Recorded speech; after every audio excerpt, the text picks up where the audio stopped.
Oh no. Hey. That's okay.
I think we're having a little bit of technical difficulties, so just bear with us for a minute.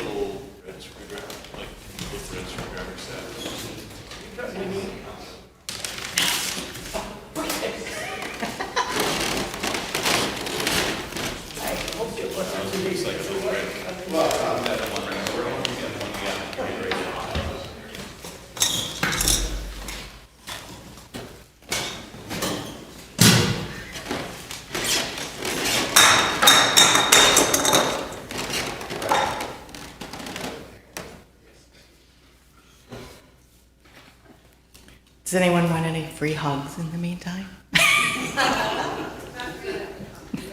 Okay.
Okay, I'm going to go ahead and get started in the meantime. Good morning. Welcome to worship with the community of First Unitarian Church of Omaha. My name's Mary Kay Peters, and I'm your worship associate today. And I'd like to make a special welcome and hello to visitors that we have here. This congregation is a community of all ages and abilities. It's a community with a rainbow of gender and sexual identities, and it's a community of diverse cultural and class backgrounds. We draw from many sources of inspiration and share common liberal religious values. Whoever you may be, we welcome you to bring your whole self into this community. Whatever is on your heart, however it is with your soul in this moment, we're glad to have you with us. And if you're joining online, your YouTube account will give you access to the comment feature, and that'll allow you to make comments and share joys and concerns with us. And we can lift those up in worship and also just say hello to other online attendees. And then for those joining in person, you're invited to go downstairs to the common room afterwards for coffee and conversation. We'll have an informal Q&A session with Nancy. She's, if you have any questions you want to ask her about her trip to Senegal. And there's also leftover cornbread from the chili cook-off last night. So I just want to announce the winner for the meat chili was Josh Burton, and the winner for the veggie chili was Jen McAvoy. And one more announcement, the YRUU Talent Show is going to be on Friday, February 24th at 6 p.m. in the Common Room, and you'll be enjoying live acts, some pre-recorded acts, and also works of art. And so everyone's invited to attend, and please come on down and support the artists and performers of both First and Second Unitarian churches, and free will donation to get in, and also concessions will be available. And then don't forget to submit your nominations, if you have any, for board. We always do this time of year. So they're accepting nominations for leadership roles here at the church by March 1st. All right, so at this time, it's appropriate to acknowledge that First Unitarian Church of Omaha occupies the traditional treaty lands of the Omaha and Otoe, Missouri tribal nations whose sovereignty existed long before the state of Nebraska. And we would also like to express our respect to the Ponca tribe of Nebraska, the Winnebago tribe of Nebraska, Santee Sioux tribe of Nebraska, and over 170 other tribes represented within the Omaha area. And now Pat will have our prelude, Musette.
All right, I am going to just ring the peace bowl. I forgot to do that earlier, and have the call to worship.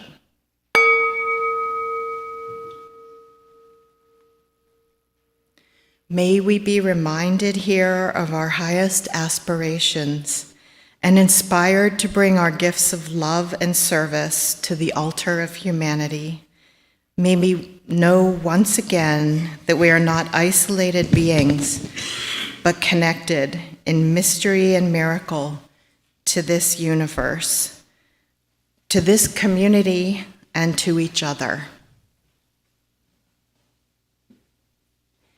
And I'm going to invite you, as we light the flame of the chalice, to join in with the words. They're on the inside cover of the gray hymnal. I'm going to have Nancy light the chalice today.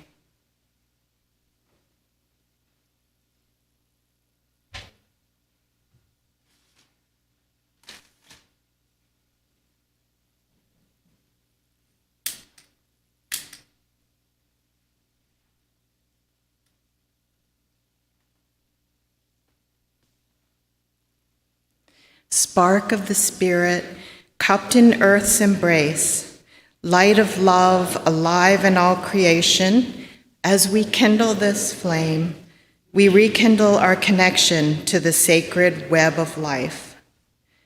And now if you join in opening hymn 1074 in the teal hymnal, Turn the World Around.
Thank you. That was a joyful hymn by Harry Belafonte, who said he wrote it, he was inspired to write it because everybody is the same after a trip to Africa. So now it's time for our Story for All Ages. And we have a new book that just came out called Senegal. And Colette is going to read it for us. And I've scanned in slides for everybody to see. I don't see a lot of kids. Are they coming? They went to get the kids.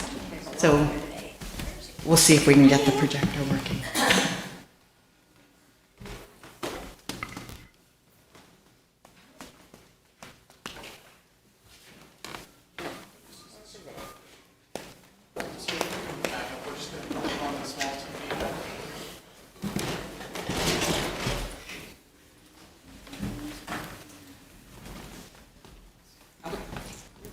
So we're just going to have it on the small TV, and do you want to pull up a chair?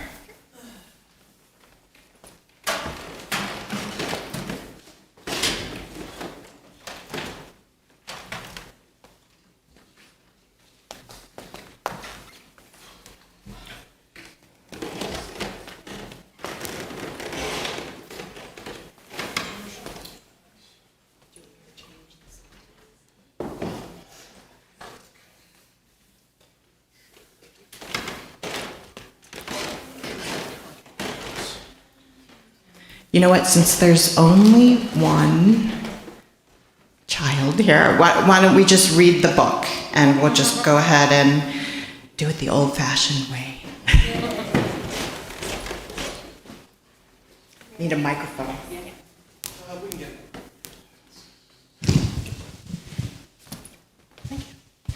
Good morning.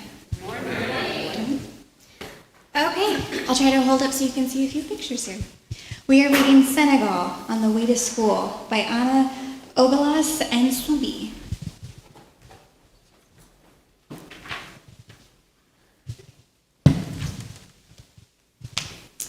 Aminata is a girl from Senegal, a country in Africa. She lives in a small village with houses made from clay bricks dried in the sun. Around the village, there is a lot of baobab trees. Baobabs look like they have been planted upside down because their branches are shaped like roots.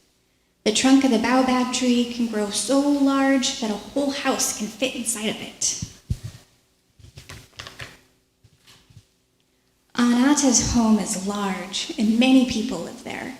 Her mother and father live there, with her father's second wife and his third wife, her brothers and sisters, and the other wives' children, and grandparents. In this country, many people live in large extended families. Very early in the morning, the girls of the household line up one behind the other to brush and braid their hair. Then Aminata has to help her mother bring water from the well. There is no running water in her house, and every day she has to walk quite a way to fetch it. When she reaches the well, she washes her hands and face with fresh water and then fills the container and flask that she's carrying. She rests for a while and then returns along the same path. When she reaches the house, she leaves the water on the patio at the entrance. Then one of her favorite parts of the day takes place. She eats breakfast with the whole family. It smells so good and I'm so hungry, she says happily. They all sit down in a circle around a large bowl of food. Bon appetit, says grandfather, and they all start eating. At 8:30, when everything is clean and tidy, Aminata takes her things and go to school. Her mother gives her some fruit to take to her auntie, who lives in a nearby village.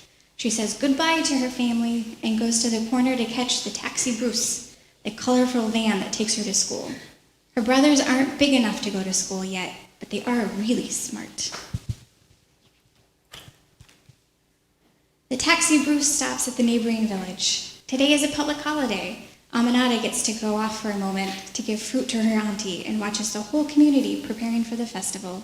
There are enormous saucepans for cooking rice, colorful dresses, amulets, masks, and tom-toms. She knows that when night falls, they will all dance to the beat of the drums. She climbs back onto the taxi Bruce, and then she goes through a national park. There are 6 national parks and about 30 nature reserves in Senegal. They are protected natural areas that are used for studying and researching the plants and animals of the region. She likes watching carefully to see which animal surprises her the most. Some days it's the buffaloes, hippopotamuses, or rhinoceroses. And today, Oh, the driver cries. He has to brake suddenly as a herd of gazelles crosses the road. After the shock, the vehicle continues on its way.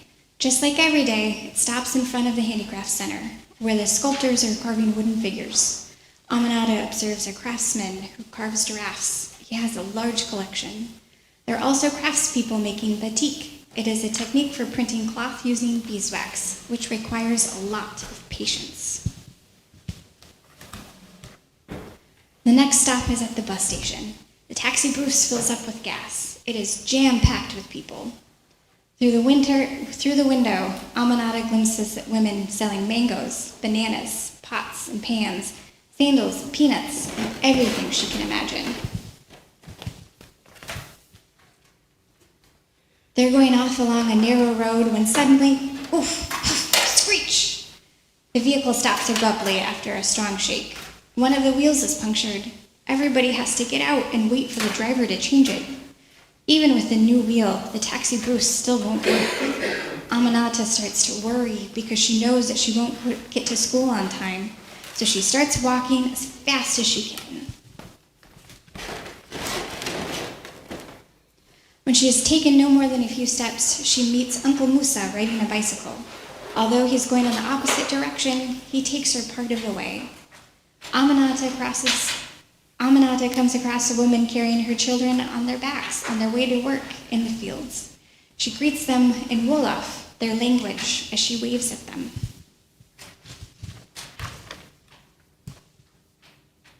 I'll leave you here, her uncle says to her as he brakes. Thank you very much for the lift, Musa. I'll continue on foot, she replies, giving him a big hug. Aminata leaves the road and takes a shortcut along a dirt track. The shortcut runs along the coast, and she follows the path at a quick pace. Without stopping, she notices that there are a lot of activity on the beach. The fishermen are arriving with their boats, full of fish. When there are men dragging the nets into the sand, women piling up the fish, trucks ready to carry them, buckets here and boxes there. Because of the bus incident, she has very little time left. She runs the last part of the way. Finally, she reaches the school. She is tired, but pleased because she has not arrived late. Today is history class. The teacher tells them about Borgi Island, where the House of Slaves is found. Although this topic always saddens her, Aminata thinks that everybody should know about slavery to prevent it from happening again. During the break, when some of the classmates play Owari with some stones and holes, she amuses herself with a car that she has built with her friends, Ibu and Mayamana. Our car has turned out very well, and the best part is that it works, she cries excitedly. The end.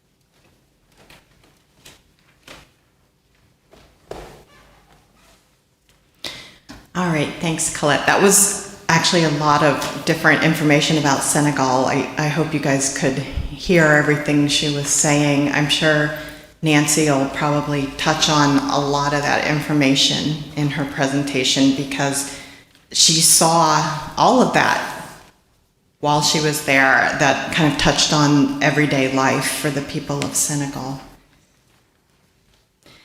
So,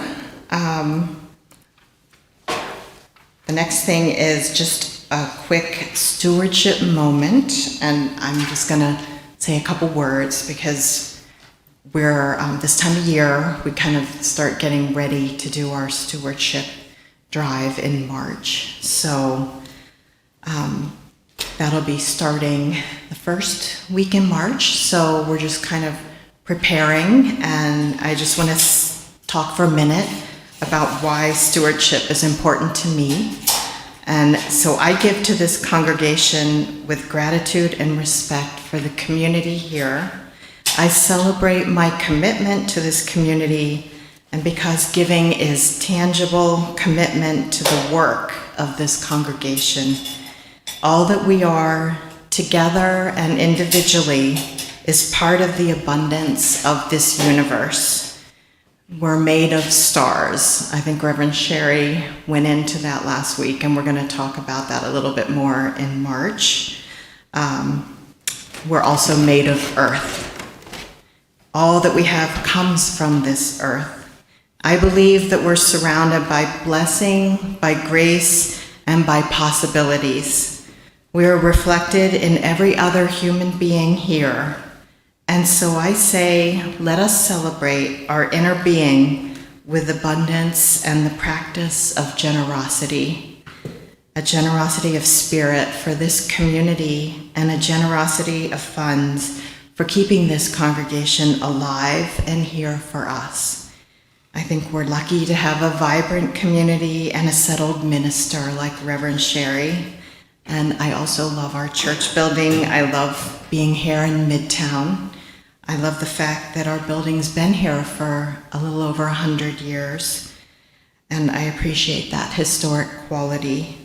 I appreciate the fact that our congregation has been around here in Omaha, in the downtown area, for 150 years, and I feel a responsibility to keep it around and vibrant during my time here.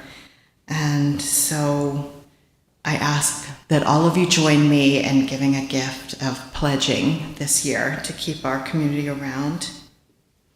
And so now it's time for our community offering. Each week we practice the spiritual virtue of generosity by taking up a community offering, and half of the loose currency in the offering plate is donated to a local cause, which resonates with our UU principles. So those online on YouTube might choose to donate directly to the organization online. And our Share the Plate recipient for February is the Indigenous Council of Omaha, Nebraska. So I invite you to give with a generous heart as we hear a gift of music from Pat Will.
All right, and now it's time for our care and centering with our joys and concerns. And I have a couple here that were turned in. Carolyn would like to thank all those who had a role in making last night's chili cook-off happen, and those who stepped in to make short work of the cleanup. You are very much appreciated. And once again, trying to keep the happiness flowing in the congregation and the community. And we have another one. I don't see a name. It says, today I'm grateful to celebrate my 74th birthday. Happy birthday. I don't know if somebody wants to stand up. It's just anonymous. Happy 74th birthday. Oh, Della. Happy birthday,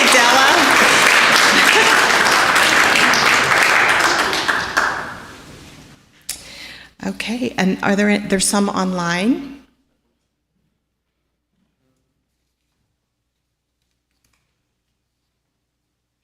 We have a concern shared by Carol Ransby. She says, I'm concerned about the anti-trans bills that have been introduced into the unicameral, and also appreciate the Unitarians who have stood against the bigotry. Special appreciation for Reverend Juniper Meadows of Second Unitarian Church, who testify in support of trans people. From Nellie, she wants to thank everyone who stepped up and made our chili cook-off such a huge success. And from Leah Magisana.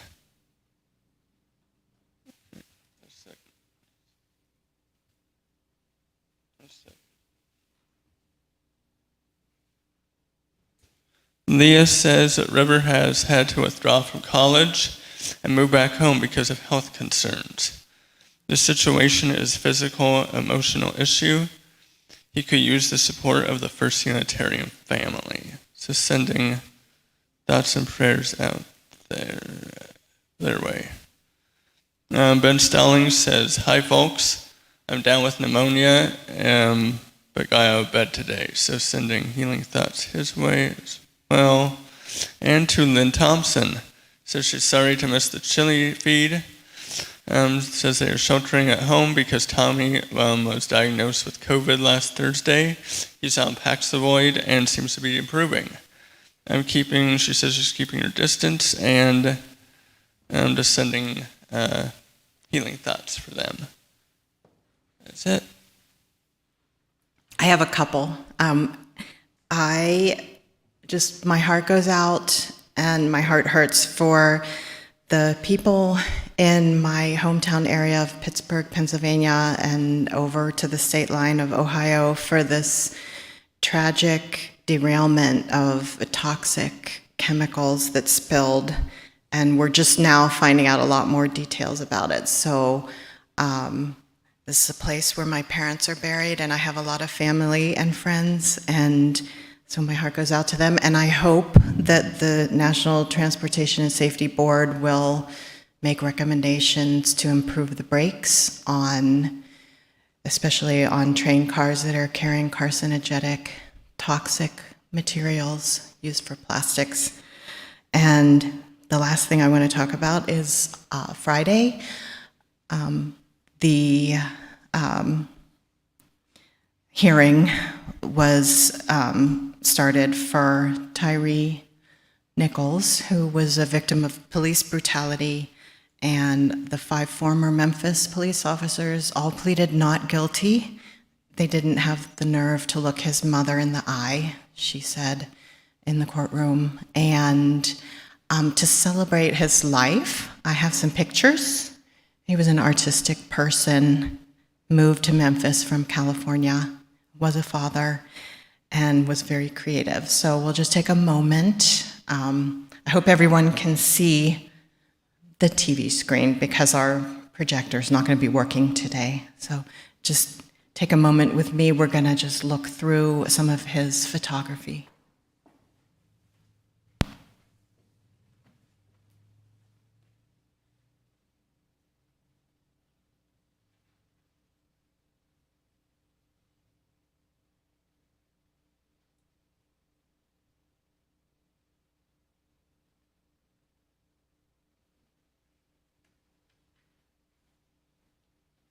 So we celebrate his creative spirit and remember him, say his name, Tyree Nichols, and watch as things unfold.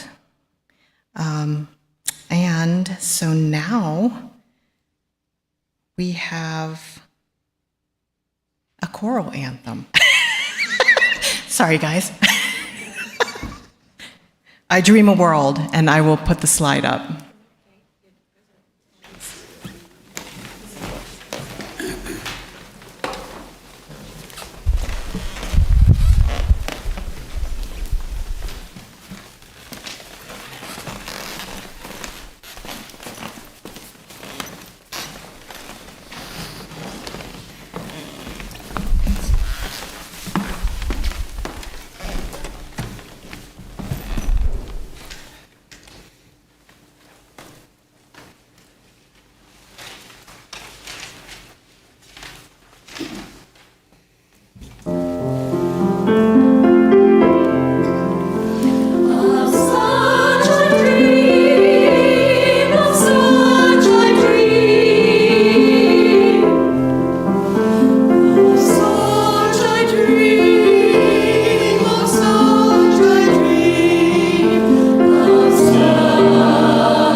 All right, hold on. I'm going to put the stool over here so that Nancy can control the slides for her presentation, and we'll get a microphone.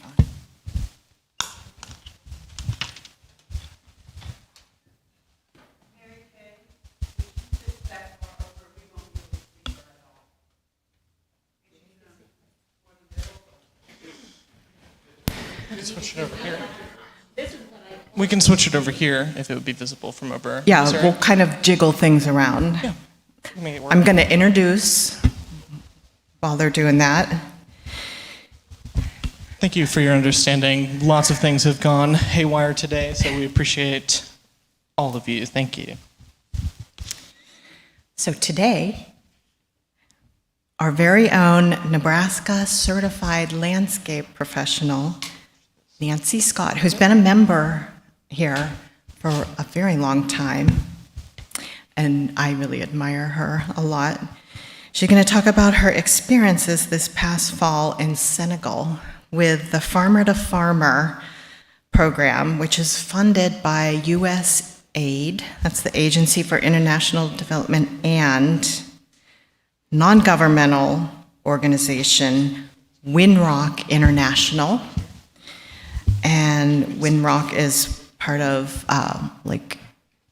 from the Rockefeller family out of Arkansas. So the Winrock NGO actually funded her trip, and they connect specialized volunteers with farmers, cooperatives, and women's entrepreneurship networks. And volunteers provide technical assistance on practical interventions that increase food production, nutrition, income, and conserve natural resources with their partners. And so Senegal is one of their partners. They also build meaningful relationships, fostering mutual understanding and respect. So Nancy, I know she was posting pictures the whole time she was there, so I was kind of following on her Facebook, and she bought material at the local fairs and had women make her outfit for her. So we'll without further ado. I'm really excited to be able to share my experiences in Senegal. This was my fourth assignment, but my third tour. I have been to Senegal 3 times now, and then last year it was online because of COVID. So I worked with another lady who actually did. We worked together, but she got to be in the classroom in the city she was in, Kerouac, and I was online for about half of it because most of it was in the middle of the night because they're opposite times. So I would come on early in the morning and then finish when they finish with them. USAID is basically what the Farmer to Farmer program is. It works in conjunction with different other organizations, and it was Winrock that I was. It's a program that was started in 1985, a farm bill, and it was funded through, it's called Title V of Public Law 480, as if probably never remember that. It was designated the John Oganowski and Doug B. Ryder Farmer to Farmer program in honor of one of the pilots who was killed on September 11th, and our Congressman B. Ryder, who sponsored the program. Up until this past year, until 2022, over 20,000 assignments in 116 countries have been connected with the program. And when you're a volunteer, you also learn from the assignment. It's not just the volunteer giving information wherever you are. The volunteer also gets a lot from it, which I'm hoping to be able to show here. To be a volunteer, it's basically people from the community. You don't have to be like some super university expert or something. It can be somebody who just has life experiences, and you use your whatever expertise that is needed in the community to help with this increase agricultural productivity, and also they really want to help people to be able to earn money have a better chance. You work with different associations, cooperatives, women's groups, agribusinesses, and educational institutions throughout Africa, Asia, Eastern Europe, Latin America, and the Middle East. And people have come from all 50 states and the District of Columbia. Let's see. Like I said, you're not professionals particularly, and you usually go from 2 to 3 weeks in the country. Now, Winrock is who actually, I guess they hired me through Winrock, but it was through the USDA.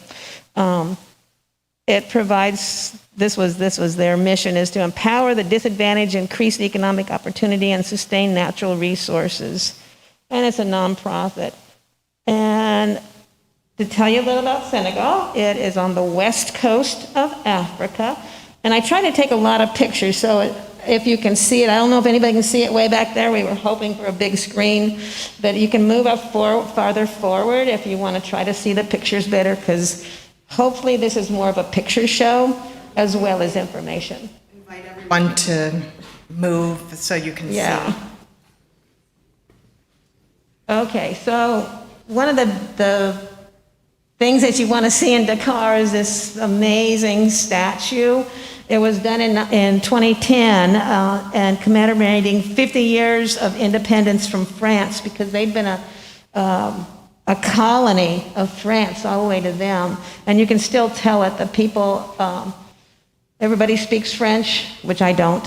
And the French, even though they're supposedly not in control anymore, all the rich people are the French. And anyway, so this is the tallest statue, the 44th tallest statue in the world, and it's even taller than the Statue of Liberty. And you can see it for a really long distance away in the ocean. There was a lot of disagreement on whether it should be, because it is a graven image, and a lot of some of the Muslims were very, very devout Muslims were very much against. Oops, I lost my. Oh, there's back. Were very much against it, so there was some controversy about it. Senegal is like on the west coast. Let me see. Can't see very well on this little map, but it's on the west coast of Africa. Right. Little bitty picture, you can see. It's like the pointy part of Africa sticks out, and it's right on that little corner. And where I was, Dakar is like right here, and then where I was right there. And it's Fondenu, and I hope I'm saying it right. If you're French speaking, you'll probably say I'm not doing it right, because I definitely had trouble.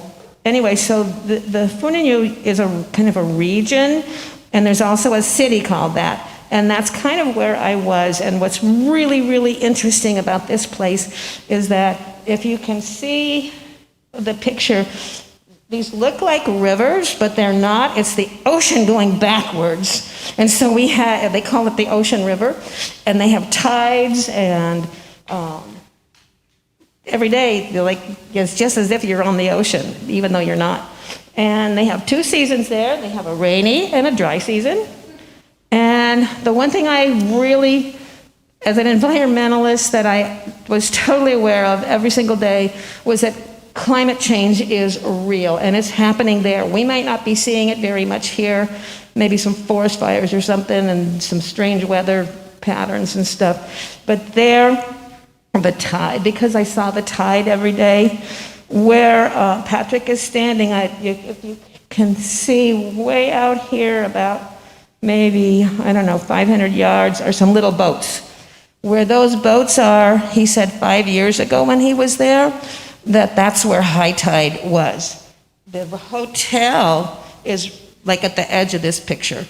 So this right here is the back of the hotel. In the morning, here was high tide, right at my doorstep. The water is so shallow that people can walk right out to those boats. The salt, because it is an ocean area, is in a way, it's good because in the dry season, all this was flooded during the rainy season. It's just starting. I was there in October, and it was just starting to disappear. But when that salt water dries up, then they harvest the salt and they can sell that. But because of the salt, it rots the cement blocks, and they're forever having to rebuild. And some of the solutions is that every single day we heard this dredging machine was trying to dig out the sand out of the channel to try to make the water so that it was deeper rather than going out into where people's homes are. And because the buildings are beginning to be inundated from the ocean in the high tide, they're having to rebuild all the time. But most of the time, it takes several years to have enough money to be able to, so they'll buy the cement and the blocks and maybe the materials, and then they make all the cement blocks by hand right there on site. So they'll be making the cement blocks, and then they'll, just as they get the money, they'll rebuild. And those who can afford it use tile, and they'll face all their walls and buildings and everything with tile, and that helps hold it a little longer. Okay, the problem that got me involved is that wheat is the main ingredient of most of the bread that the people eat. It's basically from the French occupation. Everybody eats white bread, and it's these long loaves. It's not like our French bread. It's more kind of fluffy on the inside and crusty outsides, and it's nasty. But that's what they eat. Everybody eats that every single day. I saw little kids with a half a loaf, and the loaves are about like that, wandering around. That was their breakfast. So but wheat has to be imported, the wheat flour. And it's all white flour. It's not even whole wheat. So it's all imported, and that's expensive because the main source is Ukraine. And since the invasion also of Russia, the fuel prices have gone up, just like here. And so the price of bread has gone up tremendously, and it's not a wealthy nation. But Senegal produces large amounts of millet, sorghum, and corn like our corn. And the thing is, they use it in traditional ways, which is basically porridge or couscous. And it's not the couscous like we buy that package of couscous. It tastes like sawdust, but that's what they like to eat. Okay, so my assignment, I was supposed to have a 19-day assignment, which included the travel to and from on the airplane ride, which was basically 2 days, both ways. And then I was supposed to train people there at a training center in a small town, and I'm probably butcher the name as Johor. And it was kind of real out in the country. It was like a little bitty, like a village, not a real big town. And I was supposed to develop a syllabus for them about what we were doing. And then it was supposed to focus on using local grains. But if you've ever made like even whole wheat, just straight whole wheat at least has gluten, it's still going to be kind of heavy. But if you would say make a bread out of sorghum or millet, it's like really solid, heavy. So, and they don't have all the little ingredients and stuff that we have. I can't remember all the different names but some of the bakeries add these things to make things rise better. So basically all the recipes I used, they have wheat flour, but it cut the price in half, basically. Well, not quite in half, but it reduced the price quite a bit by only using half wheat flour and half using the local grains. Okay, so that's a picture of the bread. It kind of looks like French bread, but it's a little different. And then look how this was some local millet that had just been harvested. They have a lot of millet. Okay, so the first week was the plane ride there, and then we got the rest from the thing. I explored the car. I was supposed to be sleeping because I'd been on that long ride, but I didn't because I didn't want to waste 1 minute of being in Senegal. So I was exploring the city. I also finished writing up my class materials, and then we traveled to Foundiougne, which is where we went, and I explored that town and took lots and lots of pictures of plants, because if you know me, I'm always taking pictures of plants. If you follow my Facebook, you mostly see pictures of plants. And I used iNaturalist, which was really cool, because if I would put a picture on iNaturalist and somebody there, you have to have it ID'd by another person, but if it got accepted in iNaturalist by another person, they put it in a project of plants of Africa. So I have quite a few of my photos that got included, which was really cool. And then I also had to find a dressmaker, because I found, after this is my third tour there, that if you wear the clothes like they wear, people are more friendly to you. They just seem to be a little more nice. Well, they're all nice, but you just felt more accepted. So there's a lot of pictures, so I'm trying to do pin. I'm sorry nobody can see them hardly unless you're really up close. But the first day, when we got to Foundiougne, well, the second day after we got to Foundiougne, we met with the director at the school and found out what they wanted to do. This little building right here was the culinary building, and up on top, the coolest thing, they had solar water heaters. But if you can see all the rest of these pictures, they had walked out the last spring of classroom, and there was like, they had been cooking and they just dropped everything, and it was filthy. And I was really, really unhappy. And all weekend, I never slept, because this was like Friday or Thursday or Friday, and I didn't sleep because all I was doing was fretting about how were we going to have a class in this filthy environment.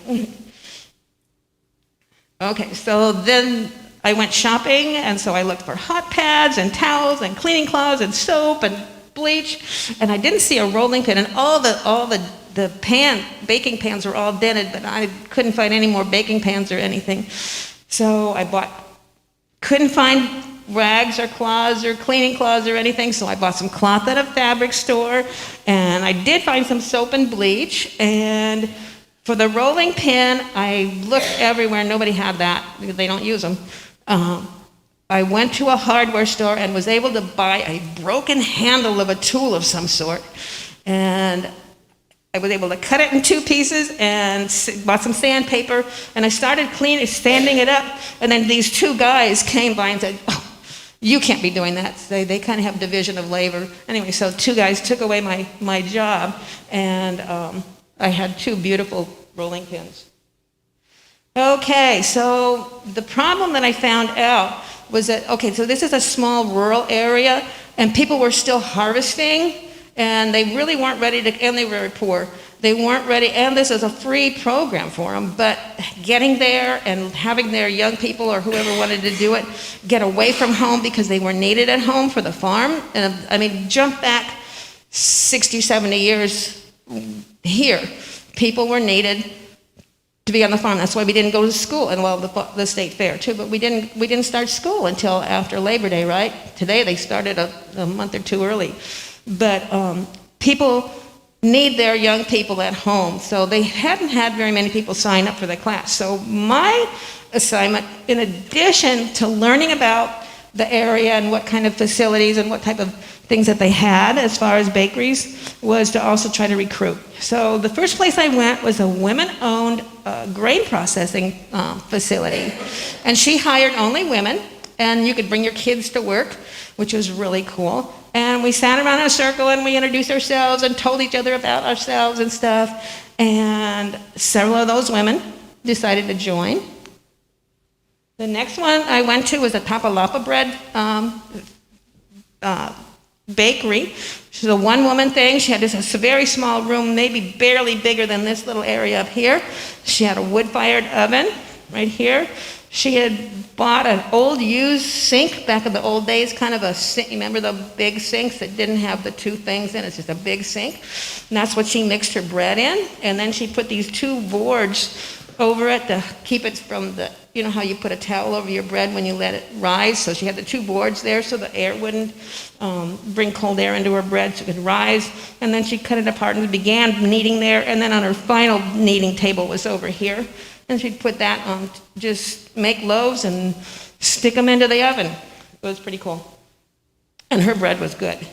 Then we went to, and she joined the class. And then Abdul had a bigger operation. His was at least as big as this room here. And he had, I don't know, I should have counted how many ovens, and all of them were heated by a propane tank. Each one of those little holes was heated by a propane tank, and he had all these tanks with cords going over to them. He had a big mixing bowl, and he also used a product that caused the bread to be kind of fluffy, and you add ice to it, sort of in the kneading processes. It was interesting. And he joined the class. Okay, so back day 1 of our training, we went into the tailor shop because ours was really filthy and it wasn't really big enough for, we only had one little tiny table, which I'll show you. But this had at least 2 tables, and we were able to get all of our students around it. And they kind of slowly, over the first hour, dragged in because some of them came from really far away, or some of them didn't have transportation, and it was hard to get there. And a couple of, well, actually the 2 boys young men over there, they both worked a night job. They worked at another bakery, and they worked all night long, and the one kept falling asleep during the class because he was so tired, but he made it every time to the class. So I tried to teach about what we were going to do and food safety, which is basically the thing. I work at No More Empty Pots, and we do a food safety class that everybody has to go through.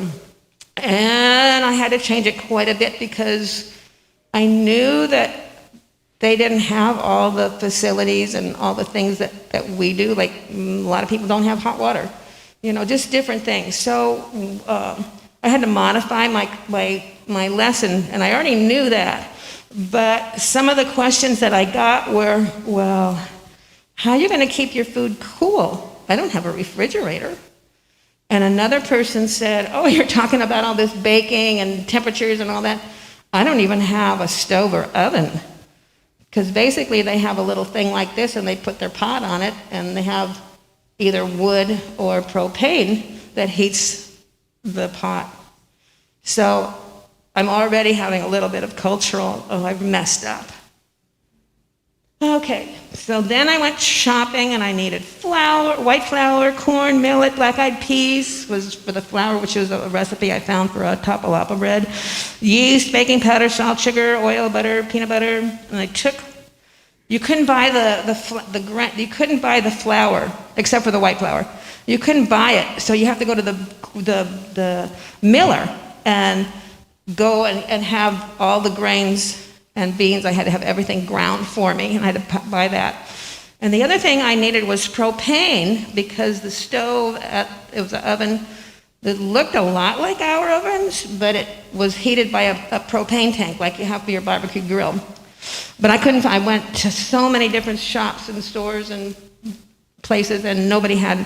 And finally, late that night, the head of the training center said, oh, I found some. So we did have propane, but I was so worried about everything, so I didn't sleep very well.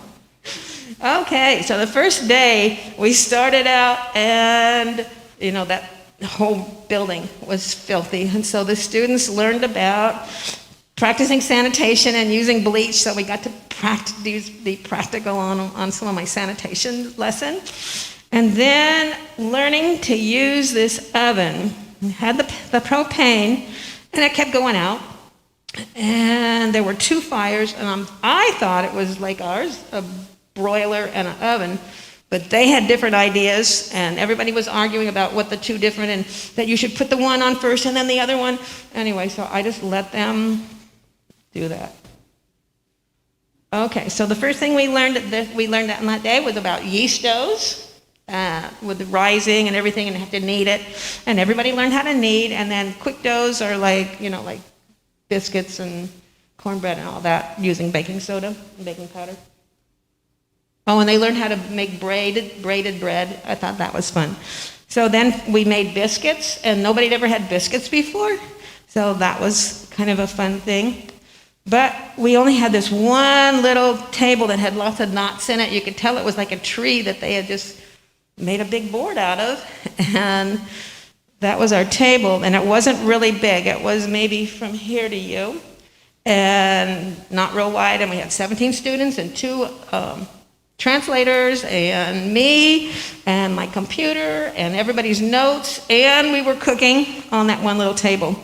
And then we found out the sink didn't drain anywhere except for right below, so we had to take a bucket every time the water filled up in the bucket and empty the bucket outside. But we had hot water because we had a solar water heater.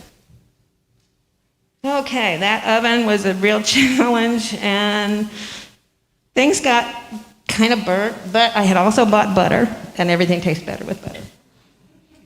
So the next day, we did cornbread, and I tried to smash as many things. I was trying to think, how can I do this and get everything done so they can learn all these different things, because we only really had 3 days left, because the first day was spent with the introduction, and the last day was going to be graduation, and it could only be a half day, which I'll tell you now.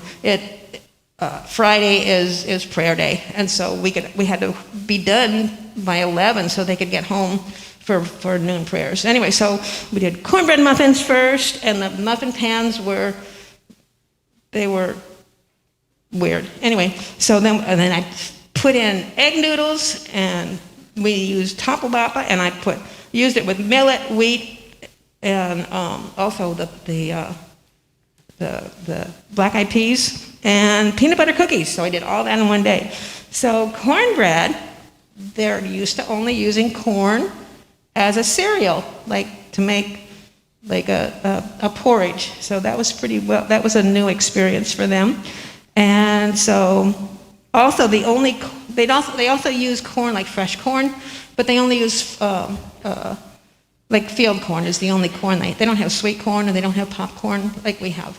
They just have the field corn, and they roasted it, and it's just on open. It looks kind of like this. They just stick the corn on the fire underneath it, and that's how they roast the corn. Okay, so we made egg noodles. This was a totally new experience, and they knew about pasta because they eat imported spaghetti all the time. But making their own noodles, that was a whole new experience. And they thought it was a little bland, and that they should have added some different herbs to the dough, is what they were thinking would be a good thing. Or use one of the amazing Senegalese sauces that people make there. And then, the water that's left when you cook your noodles, 2 of the young men said, don't throw that out.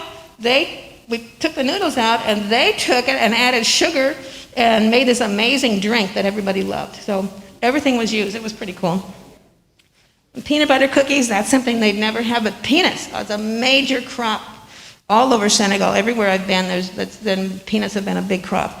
And the fresh eggs were supplied by the participants. I didn't have to buy that. And they kind of liked the idea of rolling them out rather than scooping with a spoon like kind of we do. They preferred to, so we rolled them out. They loved that. And then making the little crisscrosses, they thought that was amazing.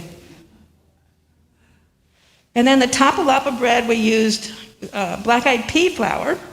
And let's see, here's our finished picture over here, if you can see it. It's the peanut butter cookies, the noodles, and the tapalapa bread.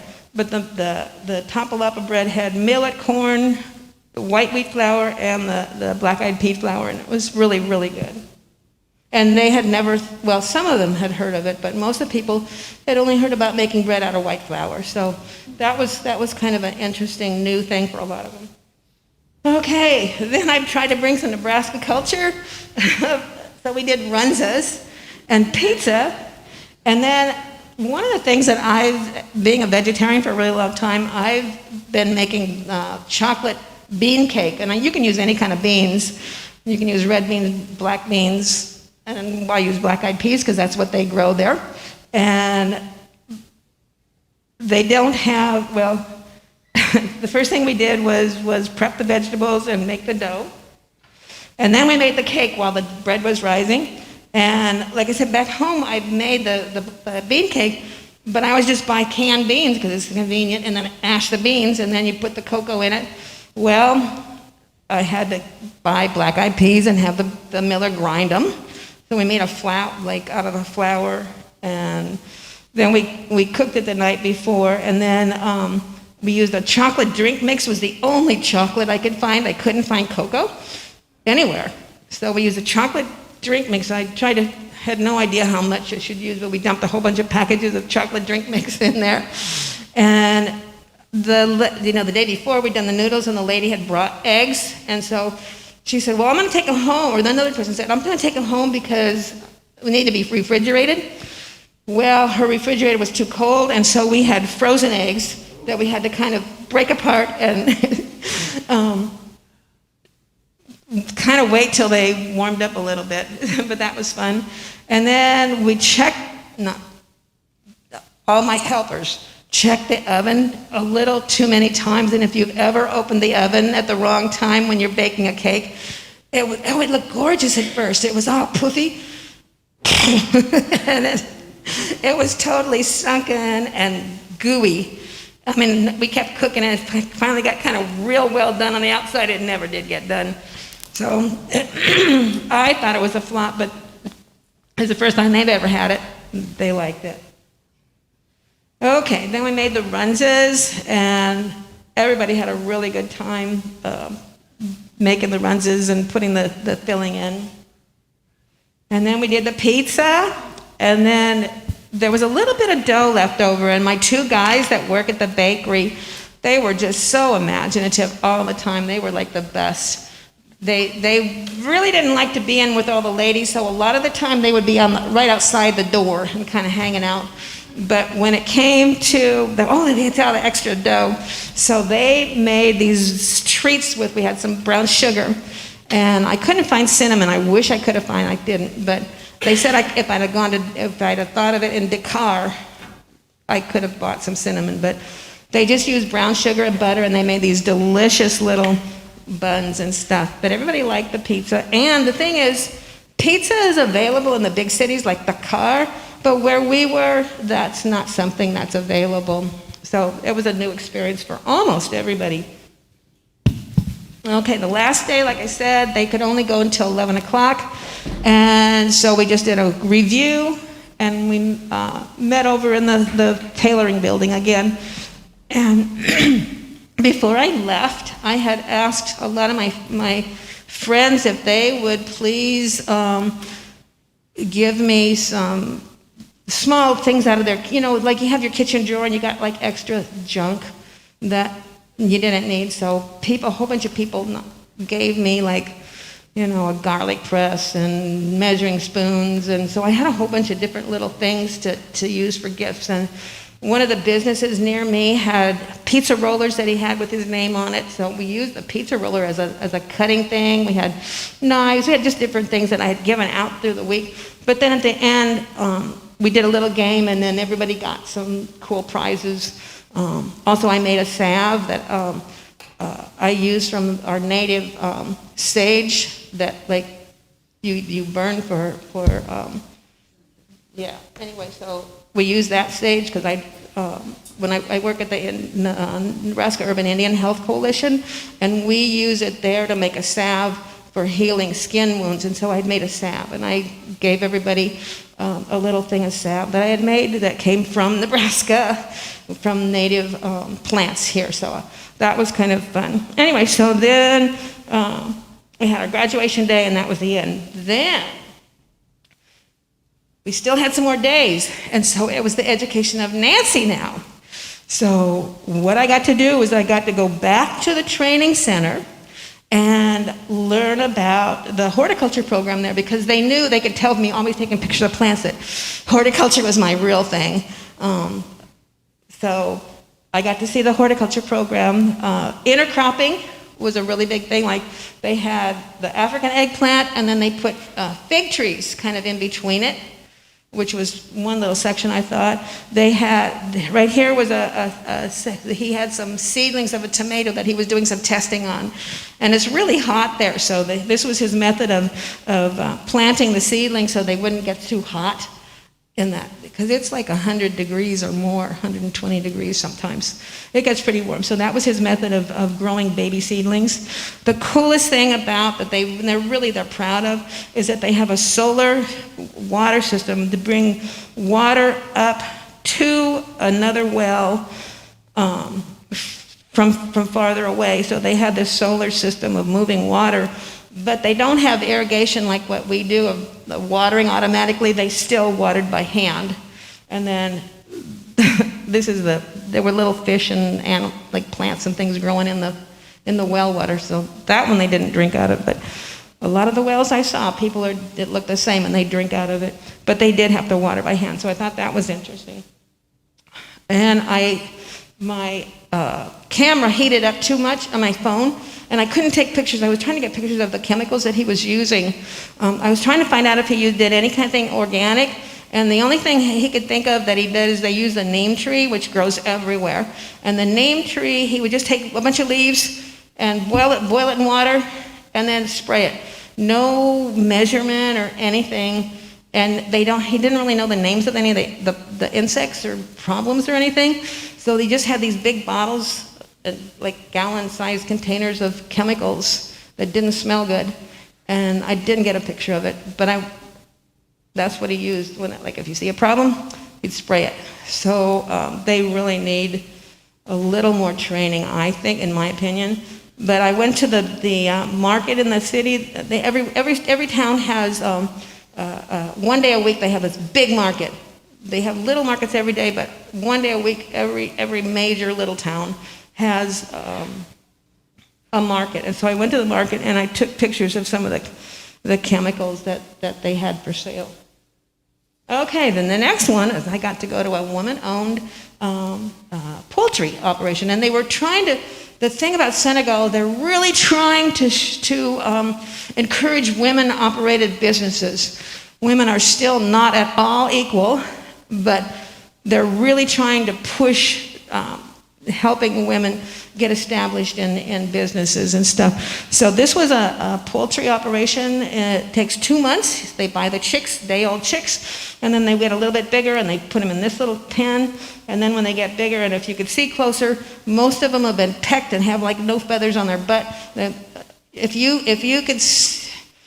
saw the chicken before it was killed and plucked, you wouldn't want to buy it, and you wouldn't eat it. I wouldn't. Well, I don't eat meat, but anyway, so another one I went to next was a woman-operated farm. Her husband was unemployed, although she kept wanting him to, but she did all this operation, and I don't know what he did. He would just go off and whatever. And I saw that a lot. The men kind of hang out, and it's the women doing a lot of the work. But this is millet, and then she had just harvested her millet, and then she had put the goats out to clean up the millet, and then the stalks of the millet, every year she remakes fences all around her whole property with the stalks of the millet. She raised peanuts, so we got to pull up some peanuts and taste the peanuts. Everywhere I went, like if I went to somebody's house, they always wanted me to show me their chicken house. And it's just like a bunch of pieces of metal and wood and stuff just leaning up against each other, but they're all so proud of their chicken house. So, like, when I go to somebody's house, a lot of times they want to show me their garden, but here they wanted to show me their chicken house. So I got to see the chicken house. And then another thing she had going was the baobab tree. The baobab is a really major tree there, and the leaves of it, well, every part of it is useful, but the leaves are used in sauces. So she was able to pick the leaves, and she had them laying on a cloth like my scarf. Laid out, and then she would dry the leaves, and then she would sell the leaves for sauces. Okay, so the last one was so amazing. I wish I could have been there all day long. It was a rural village, and we had to go really, really far out to find it. And there they call it in the bush. So you were going to go out to the bush. So On the way there, we stopped. There were some ladies that's along the side of the road selling fish, and they're just in these buckets they were caught the night before, so we bought some fish for them. And the peanut harvest was in full progress, and the villagers said, well, I'm really sorry. Most of the people aren't here to be able to greet you because they're all harvesting peanuts, but I was able to learn how to clean the peanuts, and so I sat there and pull the peanuts off the vines for a while before I got to go tour the village. And on the tour, here's okra beginning to grow. I was amazed. I'm also a spinner, and so one of the things I like, things that have to do with spinning are amazing. They had a cotton, only they didn't have cotton like we grow here. It was a tree, and it was like 10 foot tall with cotton on it. And that was really cool. It's a different species than what we have here. And I thought at first that it was had just grown year by year or something and got bigger, but I learned later it's another species. It's actually a tree cotton. They had squash and gourds. I was really excited to see my favorite, which is the neck pumpkin right there. And that's the one that I really, really like because that's the one that, people call it pumpkin pie that they get in the containers in the can. It's really a squash, and that's a squash. But because it's called neck pumpkin, they can call it pumpkin pie. But see, the seed cavity is really little, and then all that, the rest of it is meat. And this one guy it wasn't even ripe, but he picked this big squash because he was so proud of it. And on this one little, you can't really see very well, but they had gourds. They use a lot of gourds for all different types of things. So the gourds were growing up the top of the roof of the house, which is kind of cool. And here was some millet in a field, and they'd covered it to keep the animals and the birds from eating it, and cattle were in the field. Okay, so the thing about their water, the whole village had this one well. And so everybody had to go walk, and it could be like as much as 2 blocks away as like what comparably here as far as the village. So you had to carry your water, but we noticed that there were no gardens near the well, and so we asked, oh no, we don't water our garden at all because all the water is needed for cooking and washing and drinking water. But the well also goes dry during the dry season for maybe a month or 2. So they have to be really careful about their water, and they don't waste it on putting it on the garden. And here was a picture of a guy. He was fixing fishing nets. He had bought new net, and he had some rope, and he was threading the net onto a fishing thing. And then I met some young guys that were hanging out together drinking Senegalese tea. Anywhere you go, you get this Senegalese tea, which is really, really super strong. And then they have these little pots, and they take a glass, and they pour it back and forth and back and forth and back and forth until it gets real frothy, and it's got a lot of sugar in it too. But anyway, so that's their kind of a national drink. And they shared some tea with us and showed them pictures because just like everywhere in the world, soccer is like the big thing. And some of these kids were soccer stars and the villages are really far apart, but they have, just like here, soccer games, or we have football here, but and soccer. But anyway, so some of them were stars, and they were showing the pictures of the medals and all that. And then I also got to meet some of the elders of the village. And let's see, I can't tell. Okay, in the bottom picture, this guy right here was the head of the village, and then some of the other older men that were important. So I got to meet them.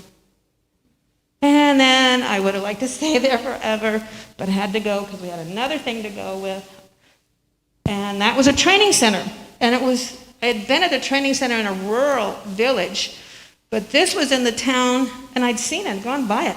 We went by it every day, but I never really realized what it was. But it was a training center very similar to the one I'd been at. And this one was in town, and so they'd already started school. And they were not having trouble getting students because everybody lived in town, and nobody had had to go help in the field like they did out in the country. So theirs was already started, and they had all the same things. They had culinary, and they had different trades, and horticulture, animal husbandry, tailoring. And they also had one building that they had gotten a contract with the government to make uniforms, school uniforms. And so they had a whole bunch of people who were interested in making money and also learning. So they had a program there making school uniforms. Okay, the last thing, I saw a lot of other things, but I wanted to share about Glory Island. Now, Glory Island is the place that, it's about a mile, a little over a mile away from Dakar, out in the ocean. And there's no actual water there, no fresh water. And so it wasn't really any place that the local people lived at, but they would go fishing there. There were reefs and good fishing. So it was basically just a good fishing site, but the Europeans saw it as a strategic spot. And the Portuguese got it first, like in I think it's, I've got it written down there, 1444.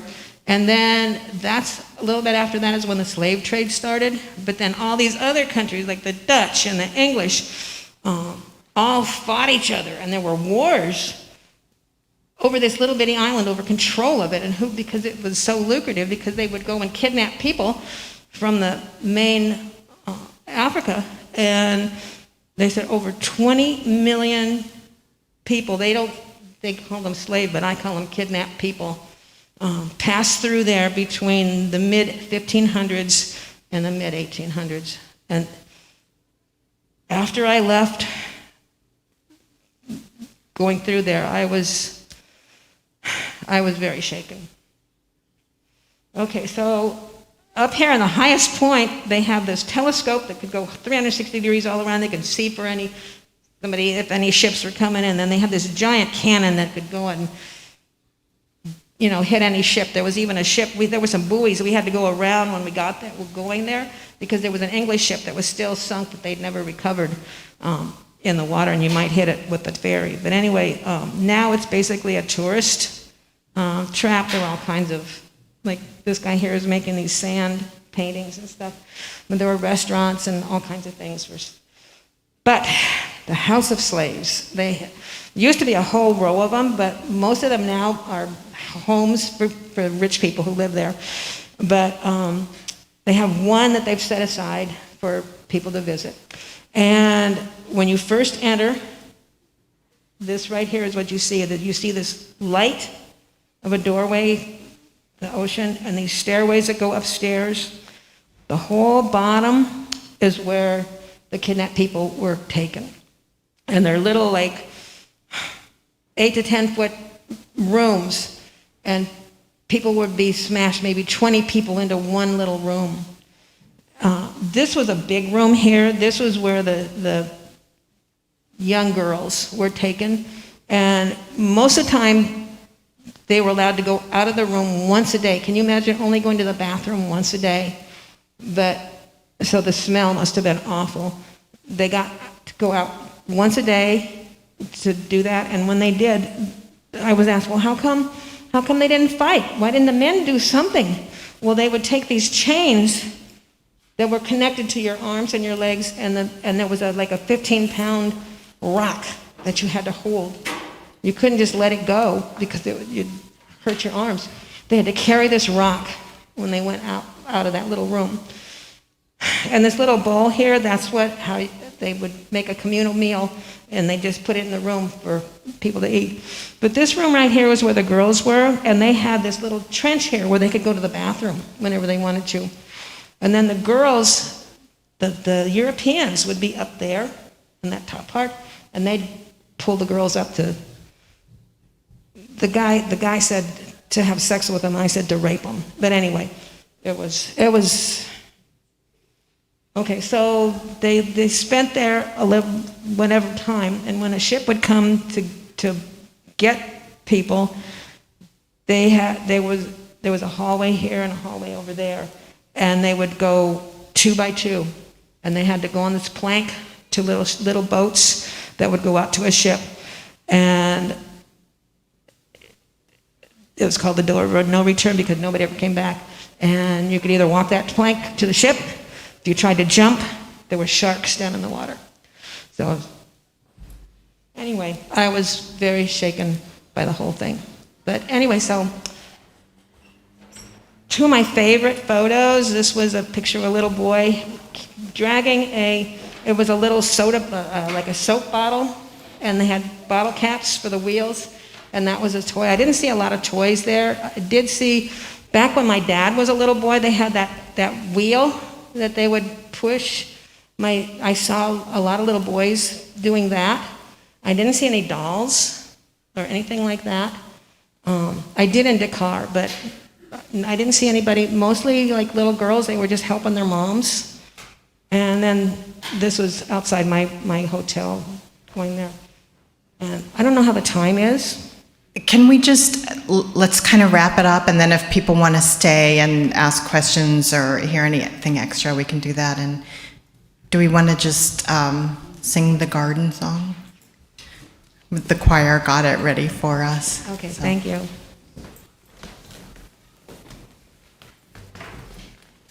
Oh, and the words are on the back of your order of service, if you want to join.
Thank you. Thanks to Nancy. And like I said, we'll extinguish the chalice, and then if anybody wants to join for some more questions or anything downstairs, she'll be available. Yes. So I have some closing words. To be hopeful in bad times is not just foolishly romantic. It is based on the fact that human history is a history not only of cruelty, but also of compassion, sacrifice, courage, and kindness. What we choose to emphasize in this complex history will determine our lives. If we see only the worst, it destroys our capacity to do something. If we remember those times and places, and there are so many, where people have behaved magnificently, this gives us the energy to act and at least the possibility of sending this spinning top of a world in a different direction. Amen.